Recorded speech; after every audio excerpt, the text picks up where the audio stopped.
Pagi kupandang wajahnya, siang kulihat rupanya, malam kukenal suaranya. Aku lihat Yesus di hidupku dan di hidupmu. Selamat pagi Bapak Ibu yang dikasihi Tuhan. Pagi hari ini kita kembali dibangunkan oleh Tuhan. Kita akan mendengarkan firman Tuhan berdasarkan kisah nyata yang pernah terjadi di daerah Jepang, lebih tepatnya di kota Shibuya. Seorang profesor bernama Eisaburo Uno tinggal di kota Shibuya, Jepang. Dia tinggal bersama dengan seekor anjingnya yang bernama Hachiko. Kedekatan mereka sudah berlangsung lama, sehingga kemanapun tuannya pergi, Hachiko selalu menemani.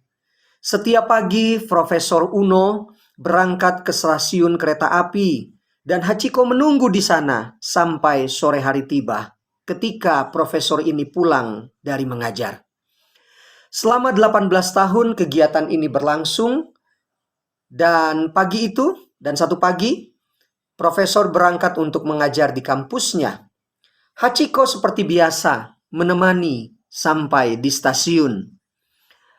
Tanpa diketahui oleh Hachiko, hari itu Profesor Uno terkena serangan jantung saat ia mengajar. Pertolongan diberikan, tetapi Tuhan berkehendak lain. Profesor Uno meninggal dunia. Sore pun tiba. Hachiko melihat setiap penumpang kereta yang turun. Bapak Ibu yang dikasihi Tuhan, tidak ada satupun orang yang namanya Profesor Uno turun dari kereta. Sore berubah menjadi malam, tetapi tuannya belum kelihatan turun dari kereta. Hachiko tidak berpindah tempat, apalagi pulang ke rumah. Dengan setia, dia tetap menunggu tuannya pulang. Hari demi hari dilaluinya dengan menunggu. Dia melihat setiap penumpang yang turun. Dia tidak melihat Profesor Uno. Dia menunggu, melihat, duduk kembali. Dia berdiri ketika kereta datang. Sampai penumpang terakhir turun, tidak ada tuannya. Makanan diberikan kepada Hachiko oleh orang-orang yang berbelas kasihan. Saudara tahu berapa lama Hachiko menunggu tuannya datang? Hachiko menunggu selama 9 tahun. Dia tidak pernah beranjak dari tempatnya. Dan orang-orang Jepang membuat sebuah patung anjing dengan ukuran besar di dekat stasiun Shibuya. Mengapa mereka membuat patung ini, Bapak Ibu? Hachiko ditemukan meninggal, mati di satu pagi hari oleh karena kesetiaannya kepada tuannya. Dan ketika patung anjing itu dibuat di dekat stasiun Shibuya, dibuatlah sebuah taman yang indah.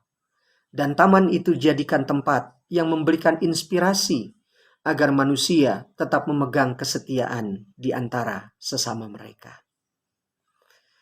Satu cerita yang menginspire ya Bapak Ibu. Kisah yang membuat kita belajar dari seekor anjing. Pelajaran apa yang kita ambil pada pagi hari ini? Amsal 20 ayat 6. Banyak orang menyebut diri baik hati, tetapi yang setia, siapakah yang menemukannya? Mari kita belajar dari Matius pasal 25 ayat 1-13. Ada dua kelompok manusia di atas muka bumi yang menanti kedatangan Tuhan Yesus yang kedua kali. Perumpamaan itu menyebut nama kedua kelompok itu. Yang pertama gadis yang bijaksana, yang kedua gadis yang bodoh. Saudara, saya membaca ada satu buku yang bernama atau berjudul Perumpamaan Tuhan Yesus. Di halaman 406-408, buku itu mencatatkan gadis-gadis itu melambangkan kesucian atau iman yang murni. Kedua kelompok ini sama-sama menunggu kedatangan mempelai. Bijaksana melambangkan orang-orang yang dengan tuntunan Roh Kudus membaca Alkitab sebagai minyak yang mengisi lampu hidup mereka. sehingga mereka mengetahui bagaimana menghidupkan keselamatan yang sudah diterima dan menanti kedatangan mempelai. Sementara bodoh melambangkan orang-orang yang pura-pura menantikan kedatangan mempelai, tetapi sebenarnya masa bodoh, bahkan menolak keselamatan yang Yesus berikan di Bukit Golgota. Injil, yaitu Kristus, tidak pernah hidup dalam diri mereka, dan tidak ada yang dapat mereka tampilkan kepada dunia. Karena mereka tidak pernah mempunyai minyak, mereka tidak pernah menjadikan Alkitab, firman Tuhan, sebagai pedoman hidup mereka. Mereka bukan mengandalkan Tuhan, melainkan mengandalkan diri. Saya pun membaca ada satu buku, Bapak Ibu, yang namanya Maranatha. Halaman 54 menuliskan, Yesus mengharapkan kesetiaan itu diimplementasikan dengan nyata sebagai bukti dan bukan hanya sekedar pengakuan di bibir. Kesetiaan bukan sekedar jargon atau sebutan-sebutan yang diulang-ulang tanpa makna.